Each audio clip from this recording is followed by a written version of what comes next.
आकाशवाणी जम्मू है संजा खबरें च तुंदा स्वागत। पैहले खास खबरें कन्नै मैं श्रुति खजूरिया। केरन सैक्टर च भारतीय सेना ने पाकिस्तान दी बैठ कारवाई गी नाकाम करदे होई इक पाकिस्तानी आतंकवादी गी मारी मकाया। उपराज्यपाल मनोज सिन्हा होरें माता वैष्णो देवी भवन कोल भगदड़ च मरोने आह्लें दे परिवारें लेई बाद्दू 5-5 लक्ख रपे दी राहत सहायता दी घोषणा कीती। भारत च कोविड-19 दे 27,000 शा मते नमें मामले दर्ज होए। ओमिक्रॉन दे मामले बधियै 1,525 होई गे। कोविड वैक्सीन दे 145 करोड़ 44 लक्ख शा बद्द टीके लाए गे ते 15 शा 18 ब'रे दी उमरी आह्लें दा कोविड वैक्सीन टीकाकरण कल्लै थमां शुरू होआ'रदा ऐ। खबरें दी तफसील थमां पैह्ले इक अपील। भारत जिसलै कोविड-19 थमां बचाऽ लेई 150 करोड़ खुराकें दे टीके लाने दी दिशा च अग्गै बधा'रदा ऐ, कोरोना दे नमें स्वरूप दी खबर भी चिंता पैदा करा'रदी ऐ। एह्कड़ी स्थिति च अस अपने श्रोताएं गी अपील करने आं जे ओह् पूरी चाल्ली टीका लोआने दा कम्म करी लैन ते दुए लोकें दे टीकाकरण च मदद करन। मेहरबानी करियै नितरम सखल्ले उपाएं दी पालमा करदे रवो, मुंह पर मास्क लाओ, 2 गज दी दूरी रक्खो ते हत्थ ते मुंह गी साफ सुथरा रक्खने पर मुक्ख करी ध्यान देओ। कोविड बारै कोई बी सूचना या मार्गदर्शन हासल करने लेई तुस राष्ट्रीय हैल्पलाइन नंबरें पर संपर्क करी सकदे ओ। एह् नंबर न 0112397746 ते दूआ नंबर ऐ 1075। खबरें दी तफसील कन्नै राजेश मनसोत्रा। कुपवाड़ा दे केरन सैक्टर च भारतीय सेना ने नियंत्रण रेखा पर घुसपैठ दी इक कोशिश गी नाकाम कीता ऐ।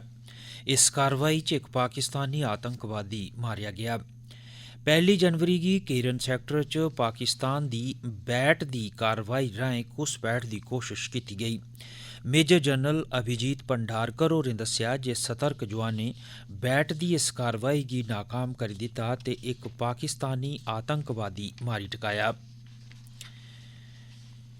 उपराज्यपाल मनोज सिन्हा होरें शनिवारें माता वैष्णो देवी भवन कोल भगदड़ च मरने आह्लें दे परिवारें लेई बाद्धू 5-5 लक्ख रपें दी राहत सहायता दी घोषणा कीती ऐ। हून हर इक पीड़ित परिवार गी 15-15 लक्ख रपे थ्होङन। उपराज्यपाल होरें श्राइन बोर्ड दी इक उच्चे स्तर दी बैठक दी अध्यक्षता बी कीती। भवन च होई दी भगदड़ च 12 जने मारे गे हे ते 16 जख्मी होई गे हे। जख्मियें चा 9 गी अस्पताल थमां छुट्टी थ्होई गेदी ऐ। एह् भगदड़ गेट नंबर 3 कोल कल बडलै 2:15 बजे होई। पुलिस मूजब श्रद्धालुएं दे 2 गुटें बश्कार बैह्स ते धक्को-धक्की मगरा भगदड़ शुरू होई पेई। जम्मू कश्मीर प्रशासन ने मामले दी जांच दे आदेश दित्ते दे न। उधमपुर दे रामनगर इलाके च डलसर झील दे विकास दा कम्म पर्यटन विभाग ने शुरू करी दित्ता ऐ। एह् कम्म 2011 थमां बकाया पेदा हा। इस कम्म दा मकसद रामनगर च पर्यटकें गी आकर्षित करना ऐ। इस झील दे कंढै guest house, swimming pools, view point ते झील दे कंढै रोशनी आह्ले रस्तें दे मरम्मत सुधार दा कम्म पर्यटन विभाग ते पत्नीटाप विकास प्राधिकरण आसेआ कीता जाग। साढ़े संवाददाता कन्नै इक मुकामी सैलानी ने गल्लबात करदे होई दस्सेआ। मेरा नाम राहुल शर्मा है। मैं यहीं रामनगर से घूमने आया हूँ। यहाँ पहले ऐसे ही बंद था सारा, या टूरिज्म वालों ने पहले बहुत पैसे खर्च किए, ऐसे ही बंद पड़ा रहा। अभी टूरिज्म वालों ने एडमिनिस्ट्रेशन डिपार्टमेंट गवर्नमेंट की तरफ से अभी जहाँ पे थोड़ी साफ सफाई की जा रही है, जहाँ पे नया रेस्टोरेंट भी खुला है, अब जहाँ पे बहुत सारी सुविधा है। मैं यही जम्मू कश्मीर के टूरिज्म को कहना चाहता हूँ कि जहाँ पे घूमने आए।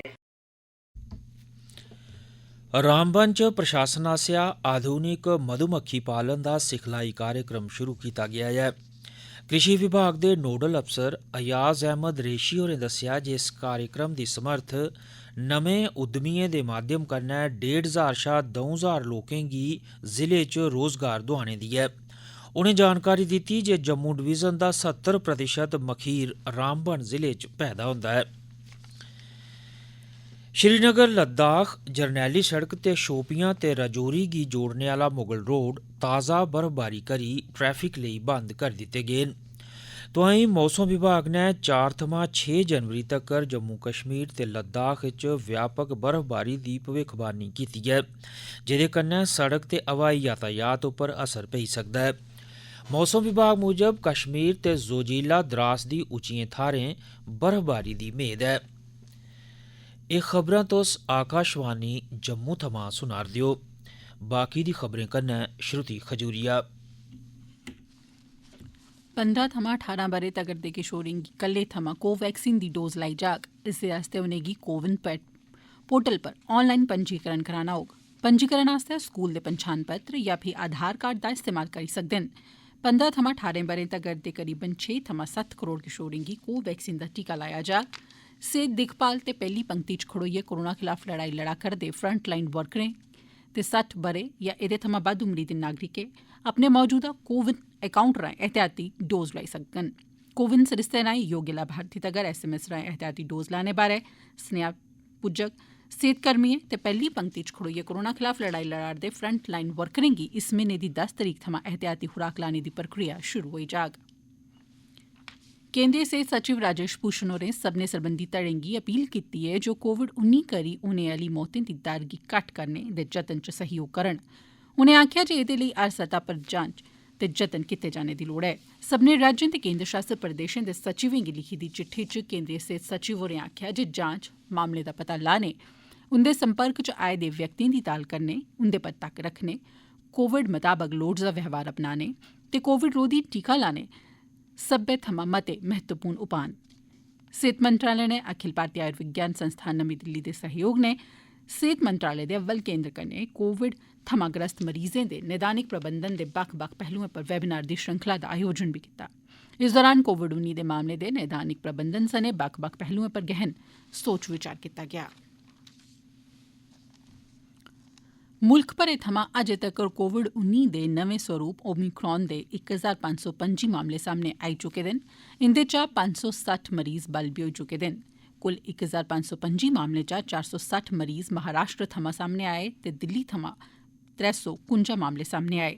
ओमिक्रॉन दे मामले 23 राज्यें ते केंद्र शासित प्रदेशें थमां सामने आई चुके दे न। सेहत ते परिवार कल्याण मंत्रालय ने आखेआ ऐ जे मुल्ख भरै च चलाए जा करदे कोविड रोधी अभियान तैह्त अजें तक्कर 145 करोड़ 44 लक्ख थमां बद्ध टीके लाए गे न। मंत्रालय ने आखेआ जे पिछले 24 घैंटे दौरान कोविड रोधी टीके दियां 25,75,000 खुराकां लाभार्थिएं गी दित्तियां गेईआं। इस्सै अवधि दौरान 9,000 थमां बद्ध कोविड दे मरीज बल बी होए न। कोविड थमां ग्रस्त मरीजें दे नरोए होने दी दर मुल्ख भरै च 98.27% ऐ। पिछले 24 घैंटे दौरान मुल्ख भरै थमां कोविड दे 27,000 थमां बद्ध मामले सामने आए न। इसलै मुल्खै च 1,22,000 थमां बद्ध कोविड दे सक्रिय मामले न। मंत्रालय ने दस्सेआ जे अजें तक्कर मुल्ख भरै च 68 करोड़ थमां बद्ध कोविड दे नमूने दी जांच कीती जाई चुकी दी ऐ।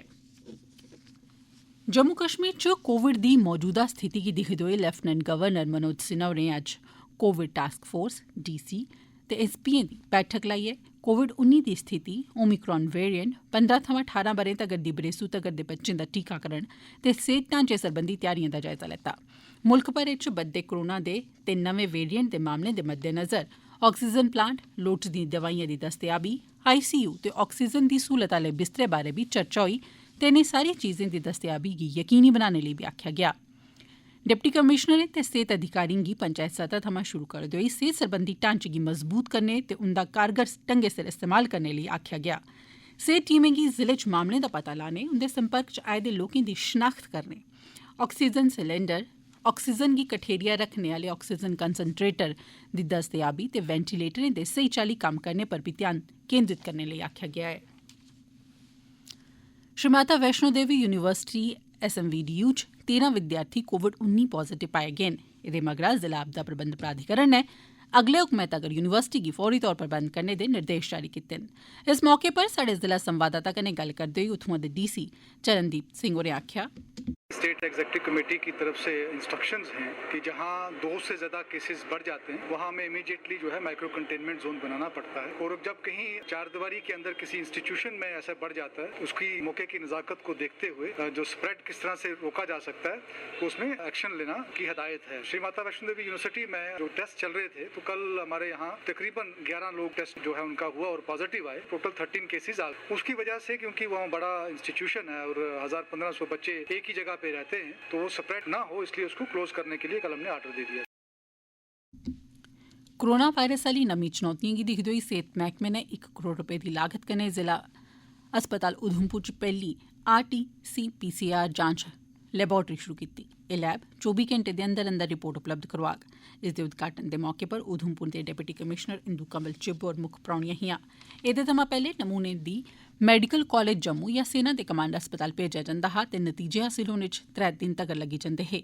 इस बारै साढ़े जिला संवाददाता कन्नै गल्ल करदे होई उधमपुर दियां डिप्टी कमिशनर इंदू कंवल चिब होरें आखेआ, आज हमने RT-PCR lab district hospital Udhampur में इसका इनॉग्रेशन किया है और ये एक बहुत इम्पोर्टेंट स्टेप हमें है toward self sufficiency of our district hospital. कोशिश करेंगे कि हम बाहर की तरफ जम्मू या कमांड हॉस्पिटल में सैंपल्स ना दें। अगर हम लोगों ने डिसिप्लिन नहीं दिखाया, पब्लिक ने मास्किंग नहीं करी, हाथ नहीं धोए, क्राउडिंग करी, तो पॉजिटिविटी इंक्रीज होने में देर नहीं लगती। तो RT-PCR lab will be very important to contain that. More sampling, more testing means less positivity. अखीर च मुक्ख समाचार एक बारी फिर। केरन सैक्टर च भारती सेना ने पाकिस्तान दी बैट कारवाई गी नाकाम करदे होई एक पाकिस्तानी आतंकवादी मारी टकाया है। उपराज्यपाल मनोज सिन्हा होरें माता वैष्णो देवी भवन कोल भगदड़ च मरोने आह्ले दे परिवारें लेई बाद्धू 5-5 लक्ख रपें दी राहत सहायता दी घोषणा कीती। भारत च कोविड-19 दे 27,000 शा मते नमें मामले दर्ज होए न। ओमिक्रॉन दे मामले बधियै 1,525 होई गे न। कोविड वैक्सीन दे 145 करोड़ 44 लक्ख शा बद्ध टीके लाई दित्ते गे न ते 15 शा 18 ब'रें दी उमरी आह्लें दा कोविड वैक्सीन टीकाकरण कल्लै थमां शुरू होआ 'रदा ऐ। एह्दे कन्नै गै इस बुलेटिन दे समाचार समाप्त होए।